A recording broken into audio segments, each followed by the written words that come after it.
Hello everyone. So I'm back with few new concept and theorem and questions too. तो चलिए शुरू करते हैं विदाउट डिलेइंग। ये आपका जो मैंने लिखा स्टेटमेंट है ये है, बता देता हूँ पहले। ये एनसीईआरटी के क्लास 9th के एनसीईआरटी के थ्योरम नंबर 6.1 है। 6.1 है, इसी पे बेस्ड क्योंकि हम क्वेश्चंस करने वाले हैं तो हम शुरू करते हैं। So let's start now. दे रखा है if two lines intersect each other then the vertically opposite angle are equal. As I have told you in my erstwhile video, मैंने प्रूव भी करके दिखाया कैसे। सो लेट्स रिकॉल इट, देखते हैं कैसे किया था। उसके बाद इस पे बेस्ड क्वेश्चन करेंगे, बहुत आराम से करेंगे। और कोई भी अगर आपको डाउट होता हो then I have already told you, you can ask me in the comment box or you can personally send me that question. Okay, so let's start. Statement का मतलब सिर्फ इतना सा है कि अगर दो लाइंस एक दूसरे को इंटरसेक्ट करती हैं, means if two lines are intersecting each other at a point, तो जो एंगल ये यहाँ बनेगा तो उसके अपोजिट साइड में अल्फ़ा बनता है, तो उसके सामने जो है यहाँ भी अल्फ़ा होगा। अगर ये बीटा है तो ये भी बीटा होगा। बस इतना ही कहना है इसका, जो थ्योरम है इतना ही कहना है। कैसे होता था मैंने बता दिया था, फिर भी एक बार रिकॉल कर लेते हैं। देखिए, छोटा सा फिगर बना लेते हैं ताकि क्या प्रूफ करने वाले हमें पता हो। ये जो है ये अल्फ़ा है तो ये भी अल्फ़ा है, ये बीटा है तो ये भी बीटा है। तो ये जो मैं बता रहा हूँ प्रूफ, ये थोड़ा अलग तरीके से है, ठीक है। बिल्कुल हम लीनियर पेयर का कॉन्सेप्ट लेके चलेंगे। लीनियर पेयर मतलब क्या? स्ट्रेट लाइन जो है, स्ट्रेट लाइन का एंगल कितना बनता है, बस ये याद रखना है हमको कि जो भी स्ट्रेट लाइन होती है, ये जैसे ये है तो ये हमेशा 180 डिग्री ही रहेगी। अगर हमें ये पता है तो हमें सब कुछ पता है, फिर तो हम कर लेंगे कुछ भी। चलिए स्टार्ट करते हैं। देखिए, मान लीजिए ये एक स्ट्रेट लाइन है and I have told you right now that this straight line will acquire angle of 180 degree. And एक और लाइन लेते हैं यहाँ पे, ठीक है। स्टेप बाय स्टेप चलते हैं। अगर ये अल्फ़ा है, ये अल्फ़ा हो गया, तो मैंने बताया कि ये जो मैं बताते जा रहा हूँ बस ध्यान दीजिए, ये स्ट्रेट लाइन की बात कर रहे हैं हम। भूल जाते हैं कि इसके अलावा कुछ और भी है, अभी भूल जाइए। ये है, ये मान लीजिए कि छोड़िए इसको, ये अल्फ़ा है, भूल जाइए ये लाइन है। तो हमें बस ये ध्यान देना है कि हमारे पास जो है ये स्ट्रेट लाइन, हमें पता है, आई have told you right now कि लीनियर पेयर जो कॉन्सेप्ट होता है उसके अकॉर्डिंग ये टोटल मिला करके होता है हमारा 180 डिग्री, 180 डिग्री होता है। और ये जो लाइन हमने ड्रॉ किया है, तो इस स्ट्रेट लाइन से इस लाइन के बीच में जो एंगल बन रहा है वो है अल्फ़ा, ठीक है। तो हमें ये बताना है, हमें इतना ही बताना है अब कि अब जो एंगल ये बच रहा है, ये एंगल वो कितना होगा। तो हमें पता है कि पूरा 180 था, पूरा कितना था, 180 था। ये अल्फ़ा हो गया है, बचा इतना है, तो ये कितना हो जाएगा, 180 माइनस अल्फ़ा होगा, ठीक है। अब हम इस लाइन को पूरा बड़ा कर लेते हैं, तो ये 180 माइनस अल्फ़ा होगा। ये तो समझ में आइए, इसमें कोई दिक्कत नहीं है। चलिए अब इस लाइन को आप भूल जाइए, अब इसकी बात करते हैं, ठीक है। मान लीजिए कि ये लाइन अब अल्फ़ा है, माना कि ये लाइन अब अल्फ़ा है, तो अब क्या होगा, हमें पता है कि अब जो हमारा ये स्ट्रेट लाइन है ये, तो ये कितना बनाएगा, पूरा 180 डिग्री, ठीक है। लेकिन हमें ये अल्फ़ा मिल गया है, तो ये कितना बचेगा, 180 माइनस अल्फ़ा बचेगा। तो हम देख क्या रहे हैं कि अगर ये 180 माइनस अल्फ़ा है तो इसके सामने वाला भी 180 माइनस अल्फ़ा है। ये अल्फ़ा है तो ये भी, तो इसके सामने का अपोजिट जो एंगल है वो अल्फ़ा है। तो सिंपल सी बात है, यहाँ हमने प्रूव किया कि if two lines intersect each other then the vertically opposite angle are equal, means this angle is equal to this angle and this angle is equal to this angle. This was the thing which we have to prove and we have proved it. चलिए अब इस पे based कुछ हम question शुरू करते हैं। चलिए, और कहीं भी डाउट होगा तो बिल्कुल पूछते चलिएगा आप लोग, वो आप लोग को देखना पड़ेगा। It's up to you. ठीक है, आप चलिएगा पूछते हुए और बताना मेरा काम है। कुछ क्वेश्चन करते हैं पहले, बेसिक क्वेश्चंस है, अंडरस्टैंडिंग बनाते हुए चलेंगे और डाउट्स हो तो प्लीज़ पूछते रहिएगा, वरना निकलते जाएगा तो फिर से एक बार ज्योमेट्री ख़त्म हो जाएगी और पल्ले कुछ नहीं पड़ेगा। तो अगर आपको प्रॉपर प्रिपरेशन करना है तो आपको इतनी क्या ओनस आपका है कि आपको करना ही पड़ेगा ये चीज़। तो डाउट्स आए तो पूछते रहिएगा, ताकि फिर से वही प्रॉब्लम ना आए हमें जो हमेशा से आता रहा है आज तक, जिसकी वजह से हम ज्योमेट्री मेंसुरेशन से भाग रहे हैं। तो इस बार क्लियर कर लीजिए इस बार। चलिए ठीक है, आप क्वेश्चन शुरू करते हैं। जो हम क्वेश्चन करने वाले हैं ये हमारा NCERT का जो है line and angle chapter number 6 है, उसका क्वेश्चन नंबर फर्स्ट है ये 6.1 का। तो हम देखिए कैसे करने वाले हैं इसको, बहुत ईजी है। क्वेश्चन दे रखा है कि line AB and CD intersect at O। एक लाइन AB है और एक लाइन CD है। इंटरसेक्ट मतलब कि यहाँ पे प्रतिच्छेदित करते हैं इस पॉइंट पे O पे। ठीक है, अब क्या बोल रहा है, if angle AOC plus angle BOE, जो दे रखा है उसको पहले लिख लेते हैं। Angle AOC plus angle BOE, ठीक है, ये दे रखा है ना, कितना है 70 डिग्री। मतलब एंगल AOC एंगल BOE ये दोनों मिला के 70 डिग्री है। ठीक है, और angle BOD is equal to 40 degree. मतलब एंगल BOD 40 डिग्री है, मतलब एंगल O जो ये बन रहा है ये 40 डिग्री बन रहा है। और मैंने अभी बताया कि जब दो लाइन एक दूसरे को इंटरसेक्ट करती हैं तो जो आमने सामने का जो एंगल होता है, अपोजिट एंगल बराबर होते हैं। तो ये अगर 40 है तो क्या ये 40 नहीं होगा? बताइए, ये 40 होगा कि नहीं होगा? बिल्कुल होगा। क्यों? क्योंकि वर्टिकली अपोजिट एंगल, यानी कि हम क्या लिख सकते हैं कि angle AOC is equal to angle BOD। क्यों? वर्टिकली अपोजिट एंगल, मतलब क्या, शीर्षाभिमुख कोण है, बताया था ना अभी। तो ये एंगल जितना होगा वही एंगल इतना होगा। ठीक है, अब आती है बात सेकंड स्टेप, क्या कि एंगल BOD तो हमें मालूम पड़ गया कि 40 है, और एंगल AOC भी हमें मालूम पड़ गया कितना है, 40 डिग्री। क्यों? Just because it is opposite to this angle, means this is vertically opposite. तो जो एंगल A सस्टेन कर रहा है वही उसी का अपोजिट एंगल उतना होगा। अब आती है बात, देखिए अब हमें दे रखा है क्या, एंगल AOC, ये गिवन जो है angle AOC plus angle BOE बराबर 70 डिग्री है। कोई दिक्कत किसी को भी? हमें इतना मालूम पड़ गया कि एंगल AOC ये 40 है, प्लस एंगल BOE हमें चाहिए, एंगल BOE हमें ये एंगल अभी चाहिए। ठीक है, और दोनों मिलाकर के 70 डिग्री है। तो हम एंगल BOE बराबर 70, ये इधर जाके माइनस होगा 40, यानी कितना आ गया है 30 डिग्री। मतलब एंगल BOE कितना आया, 30 डिग्री आया कि नहीं? मतलब एंगल BOE 30 डिग्री। अब देखिए हमें एंगल AOC मिल गया, एंगल BOE मिल गया। अब जो बात आती है नेक्स्ट कि एंगल COE क्या होगा, यही निकालना है ना हमें। अब देखिए हम करते क्या हैं कि हमें पता है कि A और B क्या है, स्ट्रेट लाइन है। A और B अगर स्ट्रेट लाइन है तो ये जो है पूरा मिलाकर के कितना होता है, ये 180 डिग्री होता है कि नहीं होता है? बिल्कुल होता है, 180 डिग्री होता है ना। मतलब कि हम ऐसे लिख लेते हैं एक स्टेटमेंट टाइप में कि angle AOC plus angle COE plus angle BOE is equal to 180 degree. क्यों? क्योंकि ये लीनियर पेयर है, मतलब क्या, एक ये ऋजु कोण है। ठीक है, मतलब ये पूरा हमने मिला angle AOC angle COE angle BOE मिला के 180 डिग्री हो गया। ठीक है ना।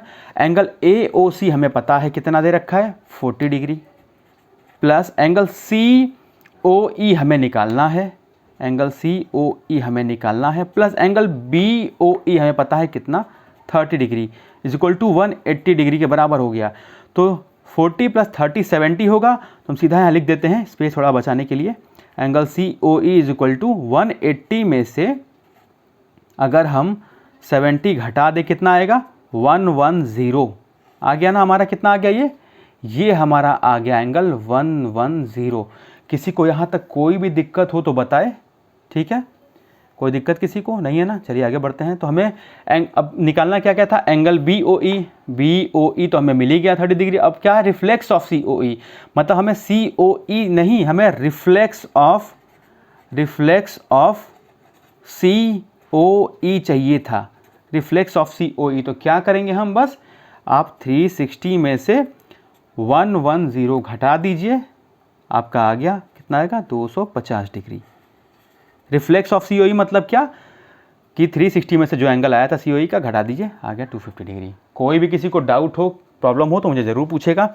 ये हमारा पहला क्वेश्चन था, थोड़ा लेंदी इसलिए लग रहा है क्योंकि मैंने एक एक स्टेप समझाने में थोड़ा टाइम लगा लिया, ठीक है? अब बढ़ते हैं आगे की तरफ क्वेश्चन को। इसमें क्वेश्चन क्या दे रखा है कि इसमें एक लाइन है, लाइन XY और MN, ये इंटरसेक्ट करता है पॉइंट O पे, ठीक है? इफ एंगल POY जो देखिए, पहले क्या करेंगे ना कि ज्योमेट्री करते वक्त जो हमें दे रखा हो, जो भी स्टेप्स दे रखे हो, जो भी वैल्यूज़ दे रखे हो, उनको एक जगह लिखते चलते हैं ताकि हमें ध्यान में रहे। POY यानी कि 90 डिग्री है, मतलब कि ये जो है 90 डिग्री हो गया, ठीक? A/B जो है, A/B 2/3 है, तो मान लेते हैं एक 2x है, रेशियो एक 3x है। किसी को कोई प्रॉब्लम हो तो मुझे बिल्कुल बताएगा। अब आती है बात, हमें पूछा क्या है, हमें पूछा है एंगल C पूछा है, ठीक है? लेकिन एंगल C निकले तब तो, अगर देखिए एक चीज़ देखिए यहाँ पे कि जो लाइन इंटरसेक्ट कर रही है यहाँ पे, इसका जो वर्टिकली अपोजिट क्या है, ये एंगल आ रहा है, ये पूरा एंगल आ रहा है।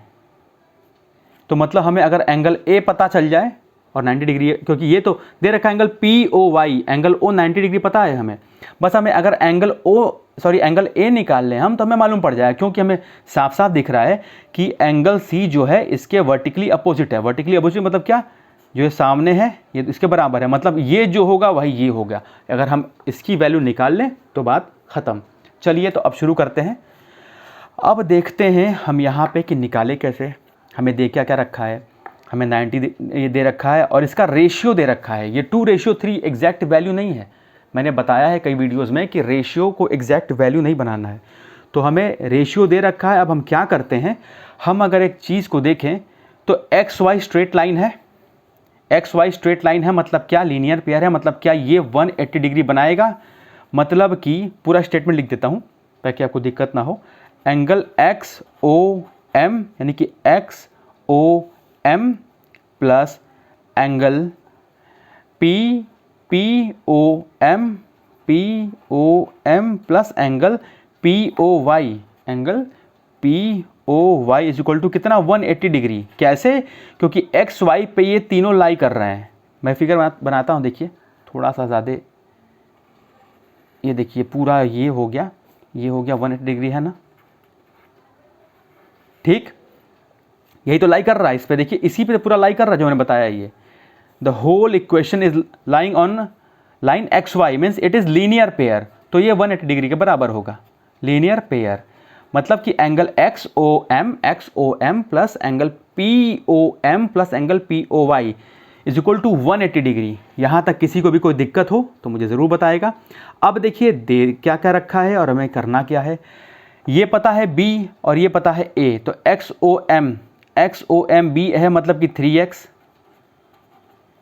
क्योंकि दे रखा है ना A ये है और B ये है, तो A प्लस B की जगह सीधे वैल्यू रख देते हैं। एंगल POM यानी कि A कितना है 2x प्लस एंगल POY कितना है 90 डिग्री, क्योंकि इक्वेशन में दे रखा है, देख लीजिए ये आपके बुक में देखिएगा वो दे रखा है 90 degree is equal to 180 degree. कोई प्रॉब्लम किसी को। 3 + 2 ये प्लस है 5x plus 90 degree is equal to 180 degree, यानी कि अगर 5x बराबर 180 ये जाएगा इधर तो -90। कोई दिक्कत किसी को, यानी कि अब हम 5x is equal to 90 degree, यानी कि x इज इक्वल टू 90/5, यानी कि x कितना आ जाएगा 18। x आ गया 18। किसी को कोई प्रॉब्लम, किसी को भी कोई प्रॉब्लम तो मुझे बताएगा। चलिए आगे बढ़ते हैं। अब a और b की वैल्यू एग्जैक्ट कितनी होगी वो निकाल लेते हैं। a है 2x, b है 3x, यानी कि 2 इंटू एक्स की वैल्यू कितनी आई 18 यानी कि 36, और b की वैल्यू कितनी आई 3 इंटू 18 यानी कि 54, यानी कि a बराबर 36 डिग्री, b बराबर 54 डिग्री। किसी को कोई प्रॉब्लम यहाँ तक हो तो मुझे बिल्कुल बताएगा। If any of the step is uncomprehensible then please let me know that, please apprise me that। चलिए अब बढ़ते हैं अगले स्टेप की तरफ। अब पूछा क्या, हमें पूछा है कि what will be the value of angle C. तो एंगल सी मैंने अभी भी बताया कि ये एंगल वही होगा जो ये वैल्यू होगी, ये वैल्यू होगी, क्योंकि इंटरसेक्ट कर रहा है, ये वर्टिकली अपोजिट एंगल है। ठीक है, तो वर्टिकली अपोजिट एंगल है तो एंगल सी क्या होगा, एंगल सी यानी कि एंगल XON के बराबर एंगल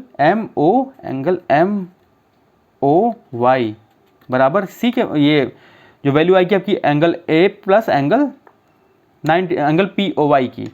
तो मतलब कि हम देखते हैं ये इसी की बात करते हैं। XON जो है हमारा MOY क्या क्या इसके बीच में आ रहा है, A plus 90 degree, angle A plus 90 degree. Angle A कितना था 36 प्लस 90 यानी कितना आएगा आपका 126 डिग्री। कोई दिक्कत किसी को समझने में? अगर कहीं किसी भी स्टेप में कोई भी प्रॉब्लम आई हो तो मुझे ज़रूर बताइएगा आप लोग, मैं फिर से बताऊंगा। ठीक है, अगले लाइन की तरफ बढ़ते हैं। चलिए अब ये क्वेश्चन है, अब इसको कैसे करते हैं। ये थोड़ा सा टेढ़ा हो गया है, स्ट्रेट लाइन है ये, थोड़ा सा फिगर थोड़ी सी प्रॉब्लम रहती है मेरे साथ, तो उसको मैनेज कर लेंगे। चलिए फिर अगले लाइन की तरफ बढ़ते हैं, अब क्वेश्चन देखते हैं और करते हैं।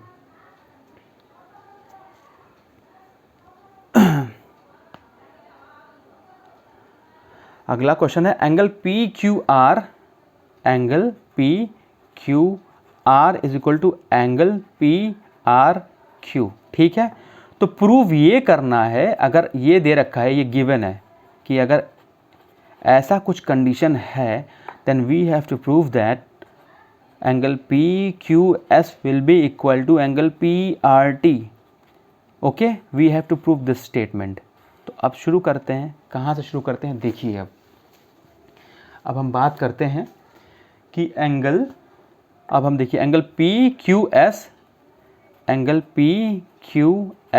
Plus angle PQR। अब देखिए मैंने लिखा क्या, हमने क्या किया, हमने इस स्टेटमेंट को लिया पहले, इस लाइन को, तो ये लीनियर पेयर है।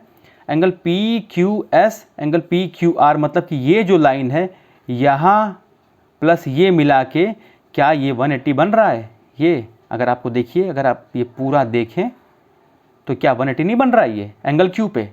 तो बस वही चीज़ हमने किया कि angle PQS plus angle PQR is equal to 180 degree. क्यों?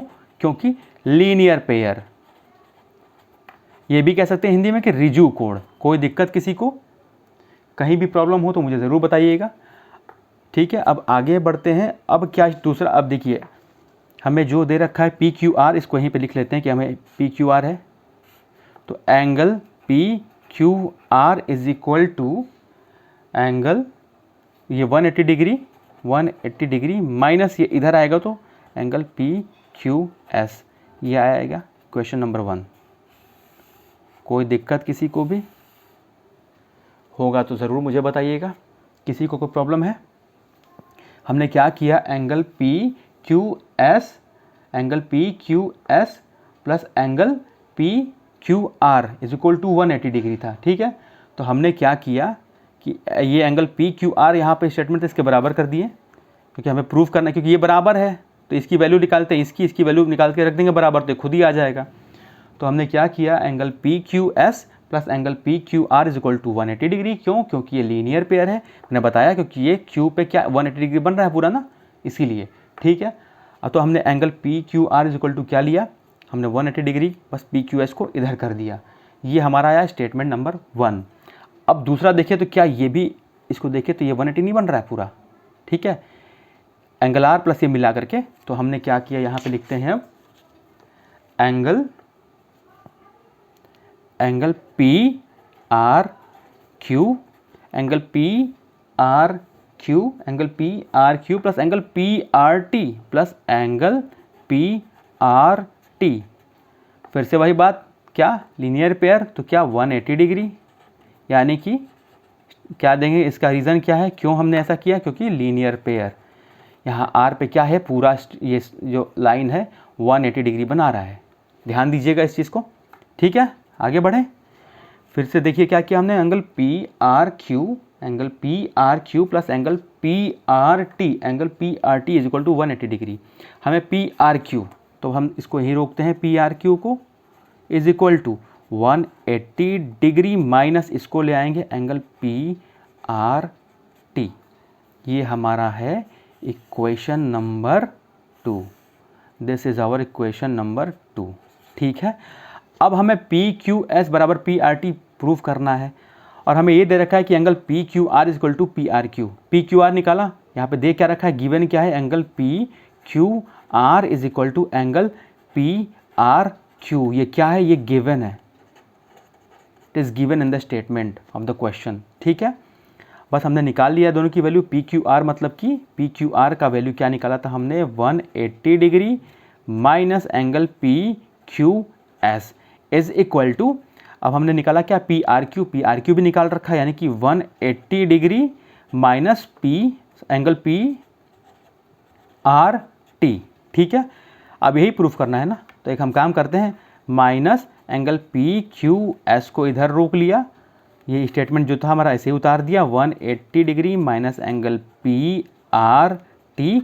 ये 180 इधर जाएगा तो क्या हो जाएगा, minus 180 degree, minus 180 plus 180 cancel, और ये माइनस माइनस साइन कैंसिल, तो क्या आ गया हमारा, angle P Q S is equal to angle P R T. तो finally we have proved that angle P Q S is equal to angle P R T. अगर आपको, अभी 3 ही रखते हैं, फिर नेक्स्ट सेशन में 3 और, ताकि आराम से करते जाइए, आपको जल्दीबाजी और थोड़ा सा इसको हैक्टिक नहीं बनाना है, तो इसको करते जाइए। और कहीं भी किसी भी स्टेप में डाउट हो, प्रॉब्लम हो, please surprise me about that doubt. I will tell you again, I can repeat it again and again, I have no problem. ठीक है, but it's your duty to apprise me that. चलिए फिर मिलते हैं in the next session. ये आपके NCERT का question है। आपको पहले बताता हूँ कि जो हमने डिस्कस किया थ्योरम, वो थ्योरम नंबर 6.1 था, क्लास 9th का था एनसीईआरटी। अभी हम केवल एनसीईआरटी इसलिए उठाए हैं ताकि हमारा जो अंदर थोड़ा सा एक खौफ बन गया है ज्योमेट्री मेंसुरेशन का, उसको निकाल दें। तो जब 9th का ख़त्म कर लेंगे फिर हम आ जाएंगे अपने कंपटीशन लेवल का। और एक बात और बताता हूँ आपको, जो एनसीईआरटी के क्वेश्चंस हैं वो रिपीट होते हैं बहुत ज़्यादा। तो ये इंपॉर्टेंट वैसे भी है, क्योंकि आप जब भी बुक को सॉल्व करें, कोई एडवांस बुक ना, कोई भी, तो उसमें सब क्वेश्चंस रहते हैं, तो पहले ही कर लेते हैं हम। तो थ्योरम नंबर 6.1 किया, और क्वेश्चन नंबर हमने 1, 2, 3 लाइन एंड एंगल का, चैप्टर 6 जो है, चैप्टर 6, इसको क्वेश्चन देख करके करिएगा। चलिए फिर मिलते हैं इन द नेक्स्ट सेशन। इस 3 क्वेश्चंस को एंजॉय करिए, और कैसा लगा मुझे ज़रूर बताइएगा। फिर मिलते हैं in the next session. Okay, bye bye.